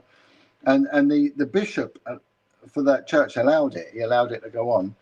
And I think on Sunday, there was a choir singing in his church, and he went storming down in his pajamas because he couldn't be bothered to attend, and told them all to F off out of the church. And, you know, when you've got people like this and you're thinking, what is the church even doing about this? Why is this guy not being booted out? Why is there not an inquiry being held with the Archbishop of Canterbury and finding out? Because we are just seeing this perversion leaching out all over the place, you know, everywhere. We are seeing a dysfunctional police force, the total and utter incompetence and mind-blowing, you know, negligence regarding them. We're seeing, again, this thing's come up about Starmer and the Ukrainian rent boys. Again, we hear nothing about that. What's going on? That gets covered up. And, you know, Trump's over here at the moment. Now, is he over here having a word with the royal family, you know, because it's getting hot for him over there, isn't it? You know, is he going over here to meet Prince Andrew? You don't know. You don't know whether this is just a pantomime or what. But I don't think that the public are in the driving seat with this. I think they've just had it all their own way, the politicians, and hoodwinked us and lied to us. And so we need a little bit of honesty coming out, and we need just an overhaul all over the place, you know, our schools, you know, our police, with the church, everywhere. It's just all gone perverse. So I don't know. And have you heard the Freedom of Information Act and the Child Protection Act? They've rolled out adult verification for most of the adult sassy websites in the UK now. You can only you now have to have a digital passport. Yeah. I've heard about that. Yeah, so they've shut it all down. So I mean, that's a step in the right direction, right? Massively. You know, brilliant. You know, that's good and very under publicized as well. I think I heard it from you on Sunday. So yeah, I'm all for that. You know, adults can do what they want, but we've got to protect the children. So we have preventative laws to do that. It's the same as alcohol, isn't it? You know. I agree. I mean, I think that when it comes to adult things, let's keep it for adults. Do you think, though, John, we have a government that we can trust with their true intentions of why they roll out supposed child safety acts for the internet? Because let's face it, I don't think any of us would blame us for being skeptical about the true intentions and how things can be used to their advantage across the board. But I think this is a good one. This is a good show. I mean, we criticize the government a lot. Give them a solid 9.5. Yeah. For this one. Yeah, that, you know, there are some good stuff doing there, and I no doubt there are some good politicians in there. I mean, I've been listening a lot to Prime Minister's Question Times, and before I can never be bothered, and I've even had my name mentioned a few times at PMQs, and I couldn't even be asked to listen to that. But last week, I really took an interest in it, and it was all to do with the migrants coming on the boats, and it just goes to show that near enough every single question that was put by members of the public to their politicians to bring up at PMQs was about that. So, you know, the government needs to start listening to the people, but we don't hear much from them. But it is going on in the background, and it's the same when I was going through all my trouble with the Metropolitan Police, and I was linking in with the Minister for Policing, Crime and Fire and all that. He was all had that under his umbrella, and he just said they ain't going to do anything. And when he really started getting behind me, Theresa May told him to back off from me. He said, no, stay away from John Wedger, he's trouble. And I've been called a conspiracy theorist by the Minister of Transport. I mean, you're definitely trouble, but I don't know if you're a conspiracy theorist. No, but unfortunately, this is what they do. They turn around, and because I would do a lot of work with activists, as it were, and some of them do get caught up in the conspiracies. They see Freemasonry and everything. They think that the police just go out there and let PDF files get away with it, and social services are just there to steal children, and you know their judgment gets blurred, and they send out these all-encompassing statements which I don't subscribe to. So you've got to pick your audience wisely, and before I didn't really have that filter. I sort of would entertain anyone, and I found out that some of the people were actually mentally ill and very damaged, and I wish them all the best of luck, but you know, they had their own problems. And it's, you know, and unfortunately, you can get caught up with them and tied with that brush. So it's, you know, you've got to stick to the facts. That's what you've got to stick to. And, you know, there's a world of difference between proof and truth. But no, take it up, mate. Yeah. But we've got to stick with the facts. And it's difficult at times, especially with the child abuse stuff, because there is no evidence half the time. It's very, very difficult to get that evidence. And before we had, you know, quite dogged and switched on investigators that would go out there and they would find the facts. You know, you want gold, you've got to dig for it. But now they don't. You know, the police write off 80% of the crimes that are reported, and they don't proactively go looking for it, and they don't do a real good, you know, all-inclusive bit of investigative work anymore. And I think that's due to the fact that they're not trained how to do it. And there is not the emphasis on doing it. We could bring this back in a heartbeat. We really could. We could turn this around on a sixpence, and we could have, within 5 years, a real good, fully functioning police force. But they don't want it. They don't want it. And it's awful. It's, you know, like someone's putting there, they're closing the police stations. You know, these were places that were geographically placed for a reason. They were in the epicenter of every community, and they were easily accessible. But now they put them in the periphery, out on these trading estates, miles away from any sort of conurbation whatsoever. And it sort of gives a like a physical geographical message, and also gives a lot more metaphorical one that, you know, we really are abandoning you. And we should have coppers back on the beat. They should be back on the street. And, you know, you just look at how feral city centres are becoming. Look at Manchester. I mean, oh, man, I would encourage anyone to go for a walk around Manchester. You will see open Class A drug dealing. You will. Oh, yeah. It's blatant. It's appalling. Yeah. You know, that is a city that has totally lost the plot. You know, really has lost the plot. Manchester, it's wow. But you know, London's getting as bad now. It's getting shocking. And what do we put out?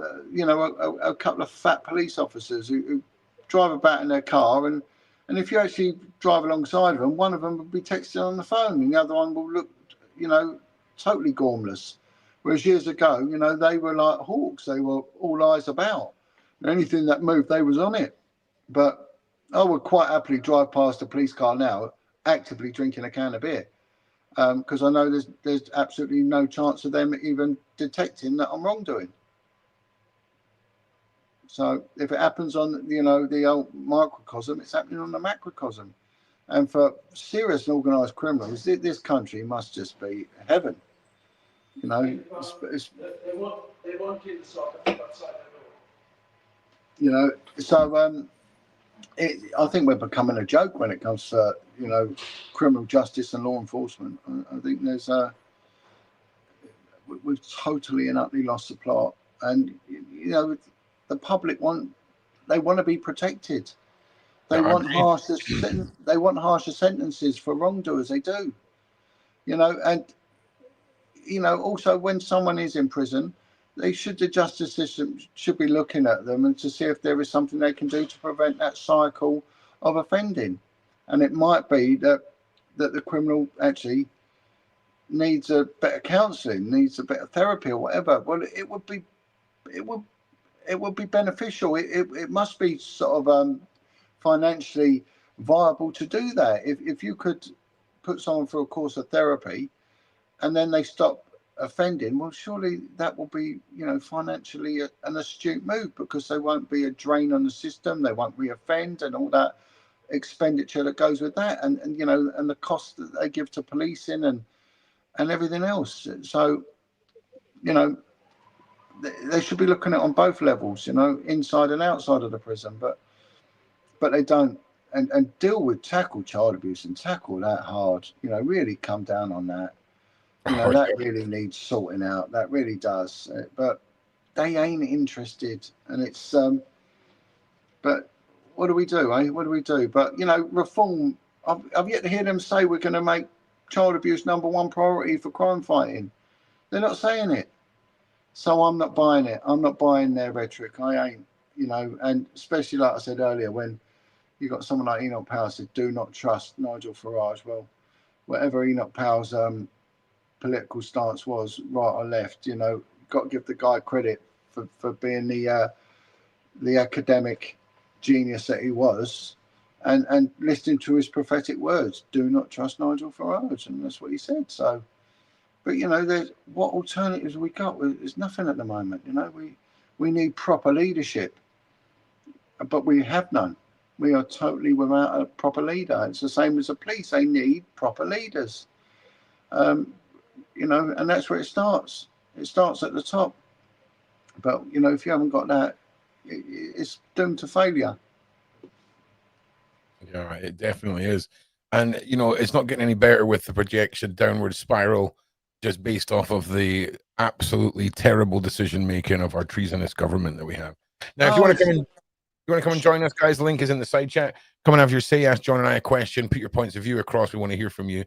You guys are the important voice of this community, so please come and join us. Anyway, sorry. Oh, on you go, John.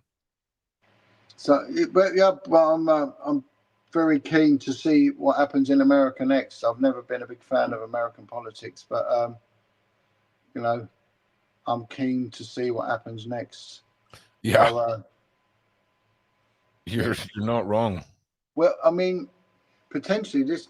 I mean, could it end the Trump administration? I mean, you don't know. It's but the other side, you know, if I was on the other side, I would really be pushing into this. You know, it's just done a U-turn and lied. It's very, very odd. But see, this child abuse stuff, it's a weak link.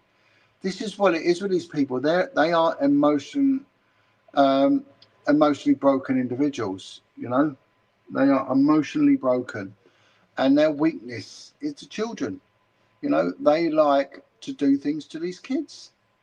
You know, and usually when you listen, especially with the Franklin scandal, it was sexual and sadistic. You know, what compels someone to do that? And these were professional people that have done incredibly well in their sort of, you know, their employment lives. But they're broken and they're weak.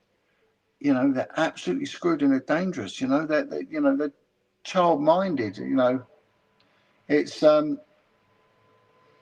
it really is a really, really strange one, because I have been looking into all week all these big cover-ups. I was looking into the the cover-ups in the United Kingdom.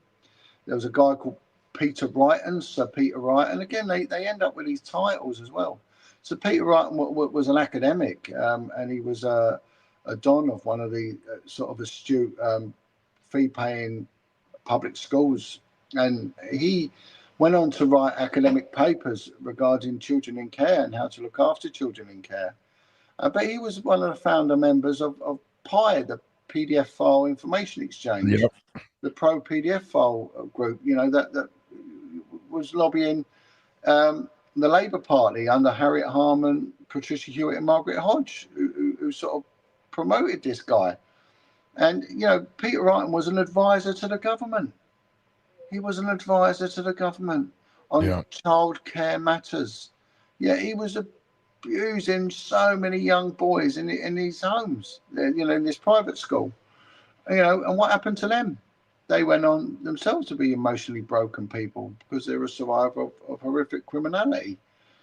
And, you know, we see that, and this is where it starts, and this is where the people that are frequenting this island, that they would have had that one thing in common, that they're emotionally broken people with a liking for abusing kids. Yeah. And it wouldn't stop there. There is no way you can convince me that it stopped at 16-year-old girls. No way. No way. Yeah. They call them trisexual. They're not heterosexual, right? They're not homosexual. They're not even bisexual. They're what they call trisexual, which means I think we've got a caller, John. Just give us 1 second. Yeah. Brian, are you with us? Yeah, just quickly, John. Just quickly, John. Just quickly, mate. Just quickly, John. My mother's been a foster parent for SLD children, what it calls severe learning difficulties. Yeah. Now she believes, in her opinion, allegedly, that there's a paedophile on every single road in England. Yeah. What's your in Britain? In Britain. Yeah, in Britain, yeah. And now, funny enough, my colleague, years ago, he was in charge of the first PDF file register when they had to register in 1997, and he formed the first PDF file register in the country, and then he became an advisor on it. That was his game, and he said exactly the same as your mother said. He said, if you was to see, we're talking about every single road in Britain. Yeah, he said the same. It's not literally, because there'll be roads that there'll be short roads and long roads.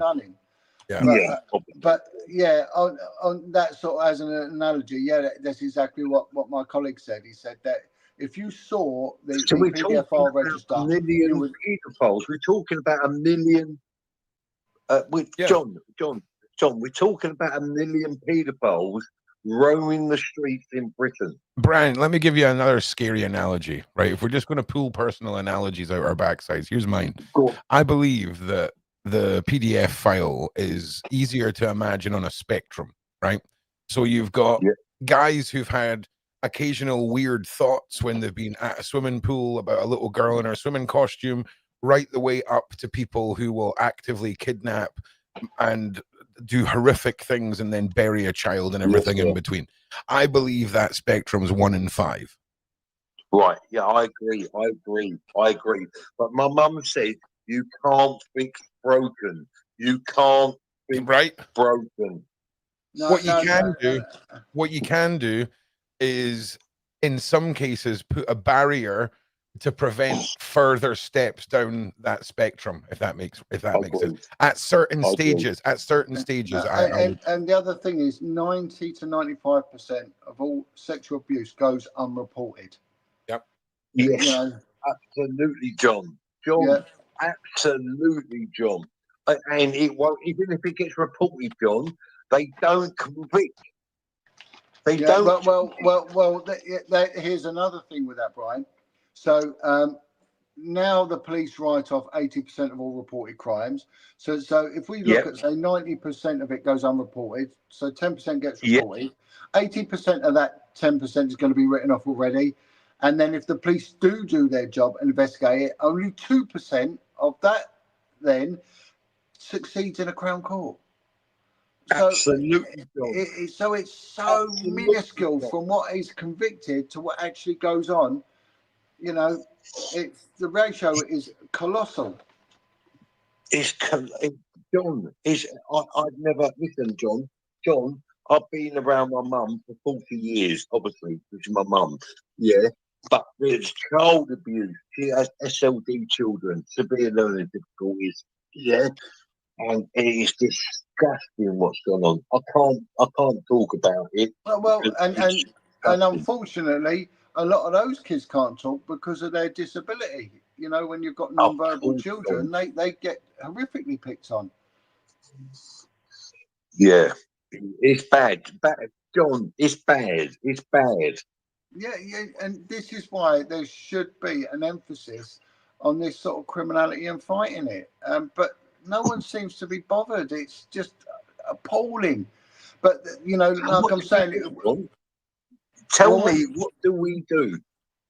Well, I think people need to be empowered, survivors, and they need to speak out and keep campaigning, keep writing to MP, keep on it, just saying, you know, we as victims. What you're doing, John Wedger, and big up John Wedger.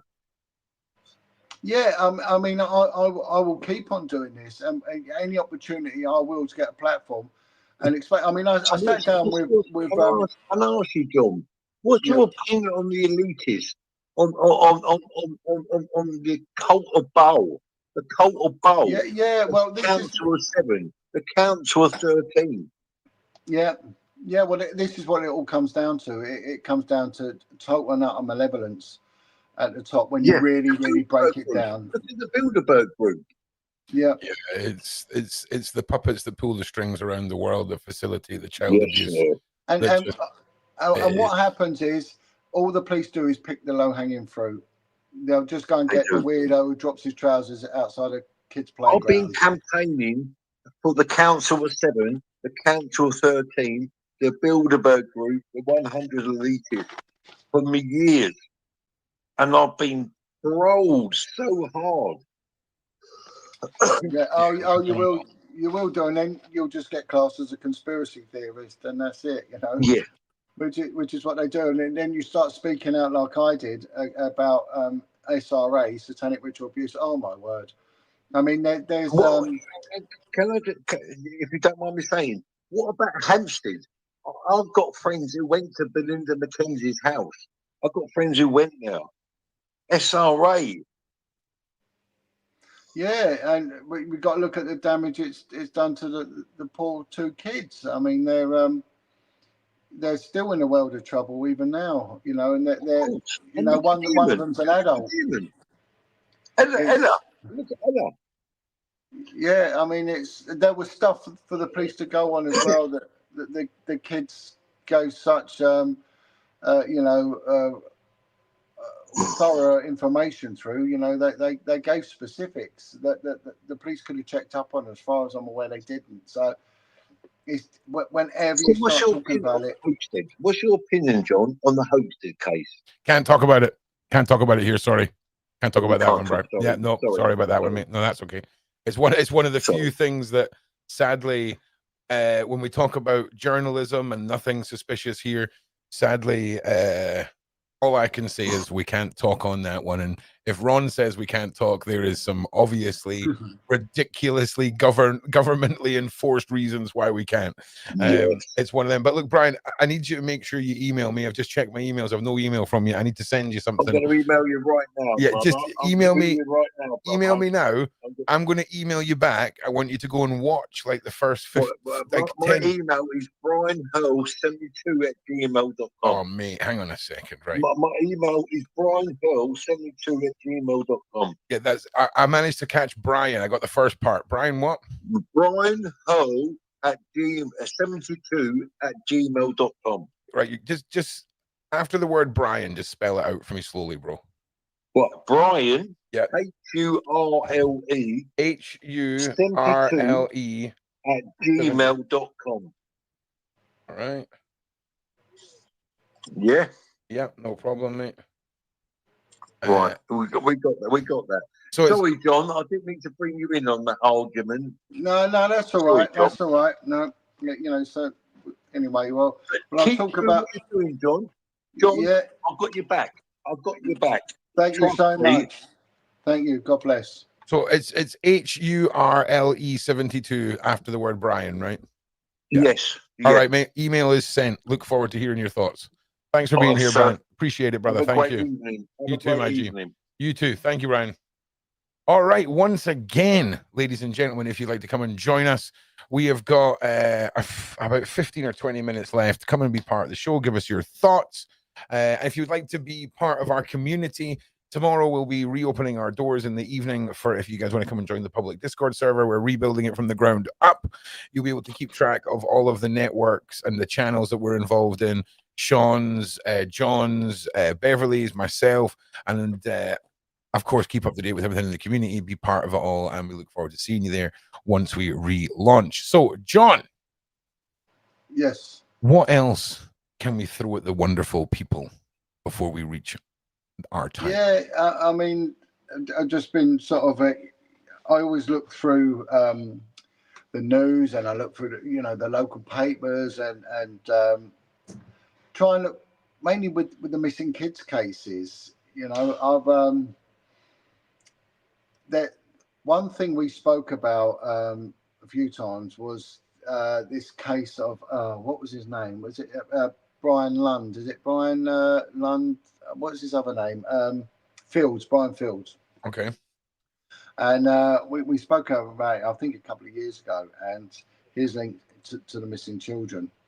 And I remember telling you that I wrote to him twice in prison because he was in Wakefield in Monster Mansions, and sort of asking him, really, you're going to die, you're an old man. About time you spoke out, did the right thing. And of course, some of them never do, and he was one of them.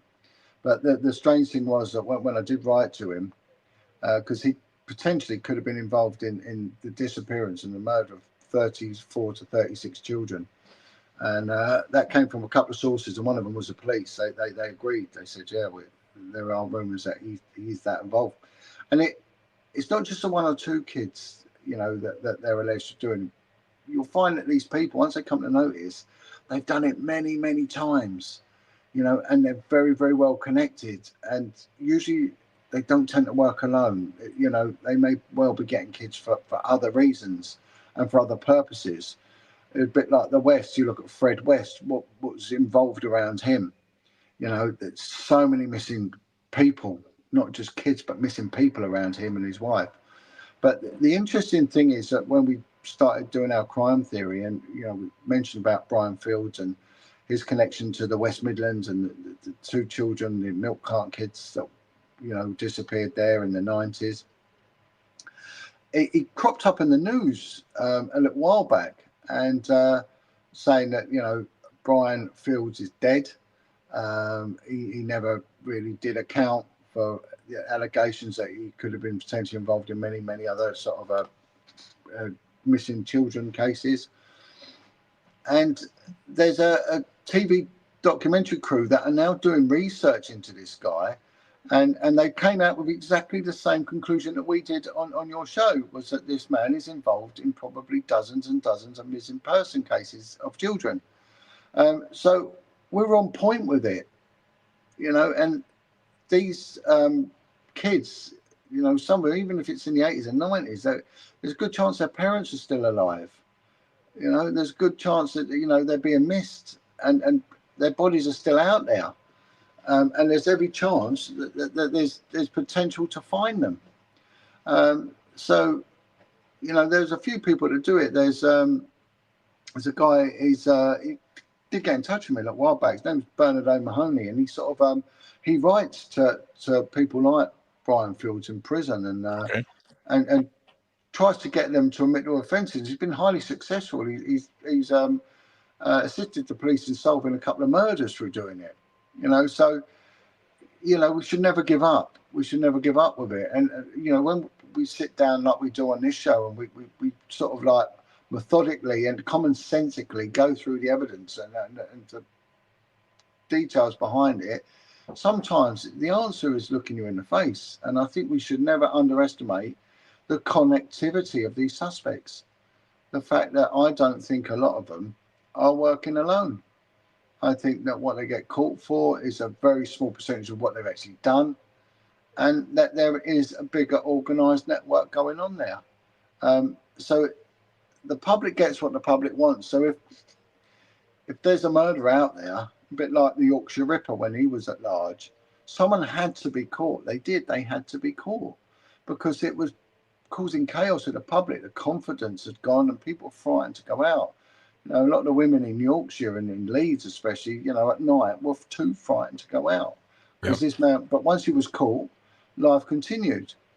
And it's the same with these PDF file killers, you know, PDF file murderers, you know, that, you know, when a kid goes missing and, you know, the panic goes all the way through.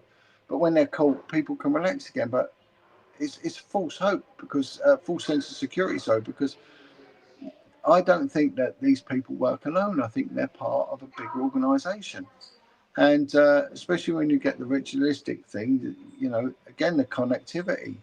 You've got people that they've got inners in with the social services, with the doctors, and like the guy that Brian just said, his mum working with the kids with learning difficulties. You know, these things can be highlighted in multi-agency meetings, and if you've got a wrong one there, they can tap into that, and they can then target these people. And I think sometimes when these kids go missing, it's not as opportunistic as the police make out it is. I think there's a lot more to it. And the same with that Epstein Island. How many people probably sailed past it and just thought it was, you know, just an ostentatious, elaborate sort of obscene, you know, fritting away of his wealth. Whereas what was, and you know, and the fact they may have seen kids there, thinking, oh, look, he's entertaining kids. What a nice guy. See, for me, John, it's like one of those. If you knew Jeffrey Epstein and had like legitimate business stuff before he was convicted of his first set of criminal charges of abusing the 13-year-old, right? Anything that happened after that is what I want to pay attention to. You know, everyone can get a little bit of probable deniability before the public knew that he was a, you know, this degenerate PDF file. Well, here's a question from Rosie John. Do you think the police force are disheartened because of budget cuts, poor pay, recessions, and from doing their job and being reprimanded and not being supported or prioritized? I think the ones that came from my generation, yes, but then they had this notion where they were only going to employ graduates. So you got people there that didn't treat the job seriously. And they didn't see it as a career. It was only going to be a stepping stone in what they wanted to do. Some were joined just because they had a year out of uni. You know, that's not the sort of people we want. But why spend all that money in training someone and giving them these amazing skills, only to sort of get rid of them? Look at that copper in Devon who called a little scrote with a knife a bitch, and he lost his job. Well, that's just disgraceful. You know what? Why lose a guy? I mean, my word, if they'd have had cameras when I was on the beat, I think there wouldn't be many coppers left. You know, by the end of that year, you know, we were constantly giving it back. They gave it to us, we give it back to them, and that even meant verbal abuse. You know, let the police do their job, let them be what they should be, and that's guardians of the streets, warriors of the pavement. But not social workers. They're not social workers. They shouldn't be. And like you've got these auditors that are going up to police. Well, I'm telling you what, I welcome the day when the government changed the law and allow them to be arrested, because I'd love to see one of them flat down on the pavement, sticking a camera in a copper's face and being all obnoxious to them. I think they're disgraceful, you know.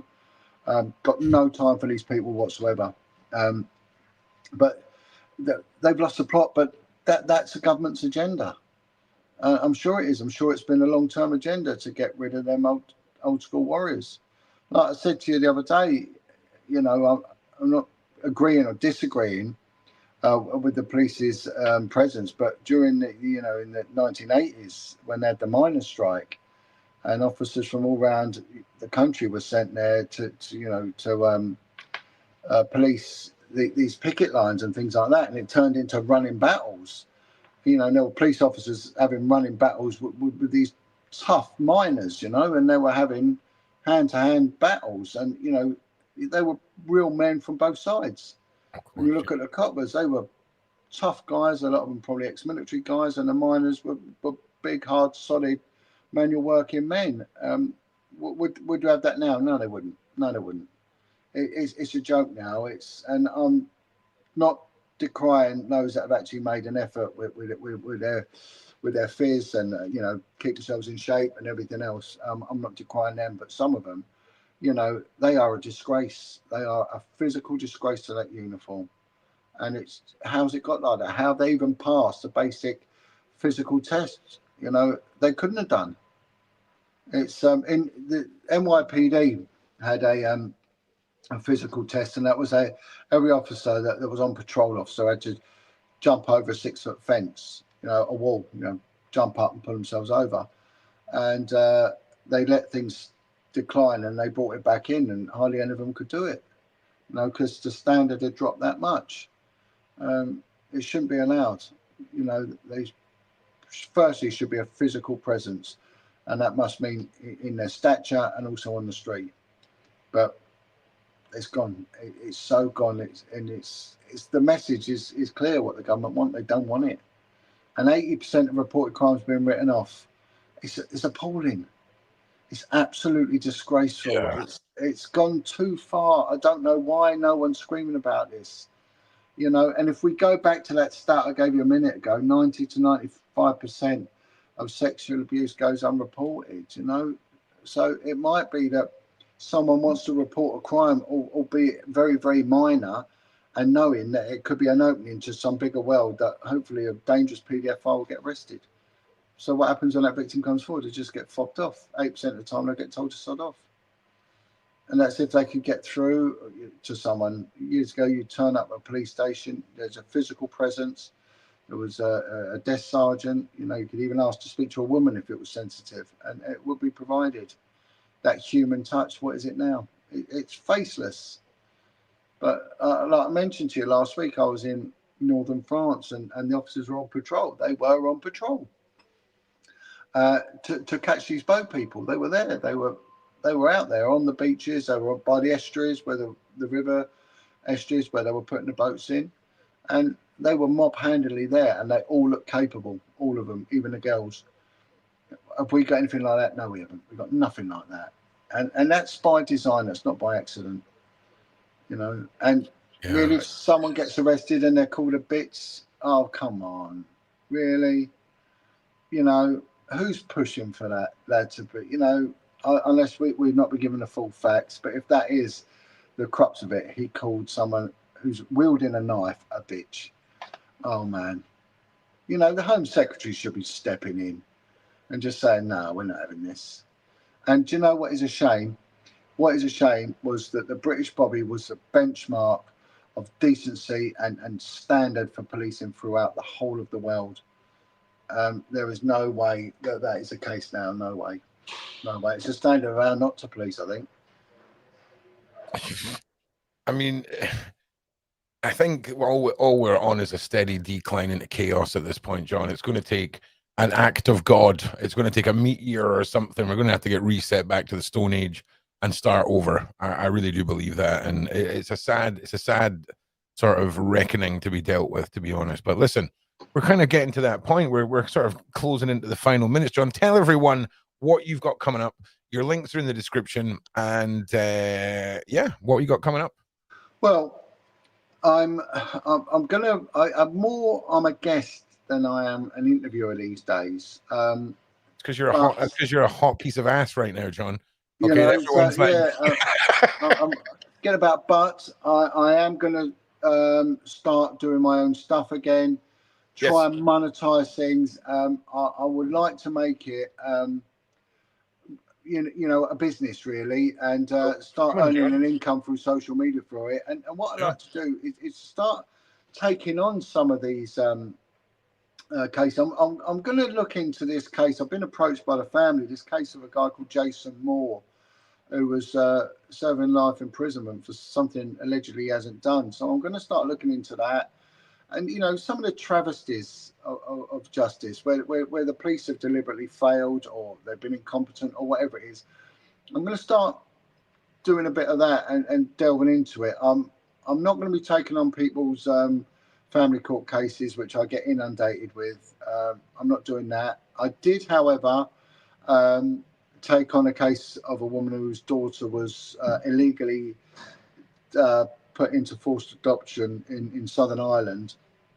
And I delved into the law there, and then started a campaign. And we managed to locate the daughter, who's now actually been reunited with the mother many years later. So, and it was interesting looking into the Irish law, and it's really, really bizarre and fascinating, especially to do with anything sexual or child abusey. And Ireland, when they separated away from England, I think 1928, 23, something like that, they had a need to show the world that they are doing it all good on their own, you know. So anything that sort of showed a moral decline, they just brushed under the carpet and sort of denied it went on. And there's a terrible statistic, I think, from something like 1928 to 1990 or something like that. It's an unbelievable stat from Southern Ireland, that any child born out of wedlock was taken into care. When it comes to child abuse and forced adoption, things like that, Ireland is another league altogether. What went on in those wash houses and the intervention of the church and morals, you know, when it comes to morals or false morals, is trying to paint a picture to the world that they are, you know, almost a bit like an Islamic State, that, you know, Allah doesn't allow this, so it doesn't go on. Southern Ireland had that when it comes to child abuse and cases of RAPE, you know. It was the real cognitive dissonance. And it was really interesting looking into their legal system. But there's reparations over there, and they're really making an effort, and they've admitted what they're doing. And it was a whole industry in the trade of children. They were selling them to America. It was just phenomenal what was going on. It was just corruption, perversion, all rolled into one.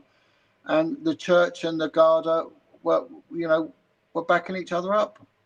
So, that was really sort of my one and only look into that sort of stuff, and it was highly successful. But yeah, I want to start delving into real travesties or missing person cases where, you know, the police have been so neglectful, or there really is a cover up, you know, especially around missing children. So that's something I'm going to start researching and looking into. So watch this space with that, you know. And I'm going to probably start doing online sort of podcasting, you know, showing my investigation, you know, real time, you know. So that's something that's in the pipeline with me.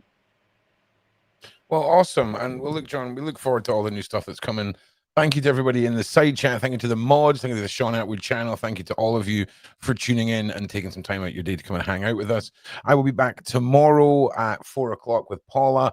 And of course, we've got the Royal Mess tomorrow evening as well. Stay tuned for all of that. I'm meant to be going live on my channel, so I'll give everybody an update on that in just a minute or two. And I thank everyone for being here. We'll see you all in the next one. And from John and myself, thank you very much. Take care of each other, and we'll see you soon.